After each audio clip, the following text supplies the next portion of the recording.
நானும் எவ்வளவோ நிகழ்ச்சி பண்ணியிருக்கேன், பல ஸ்டேஜ்ல நான் பண்ணியிருக்கேன். சொல்லவே வேண்டாம் அண்ணே, நம்ம பண்ணாத ஸ்டேஜே கிடையாது. தம்பி சொல்றான், அப்ப நீங்க கோமா ஸ்டேஜ்ல பண்ணிருக்கீங்களான்னு, அதையும் தாண்டின ஸ்டேஜ்ல பண்ணியிருக்கோம் அப்படின்னு சொல்லிட்டு இப்போ வந்து என்னோட நிகழ்ச்சி இணைந்து பண்றதுக்காக அன்பான கவுண்டமணி தினேஷ் அவர்கள் வந்திருக்காரு.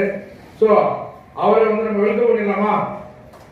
ஓகே, அன்பான கவுண்டமணி தினேஷ் அவர்களை இது உங்கள் முன்னிலையில் அவருடைய விஜய் டிவி கலக்க போகிறார்கள்.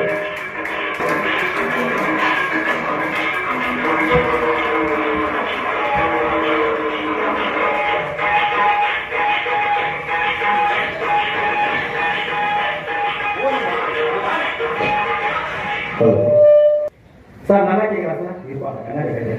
ரிஜிஸ்டர் பண்றதுக்கே 10 நிமிஷம் ஆகும். ஏன்னா இந்த மாதிரி ஒரு கூலி காசை போட்டு விட்டுருவாங்க, மண்டையில ஒரு விக்க வச்சிருவாங்க. பாருங்க, இதெல்லாம் போட்டுட்டு நான் போனாதான் கவுண்டமணி தினேஷ் அடையாளம் கண்டுபிடிக்க முடியுது.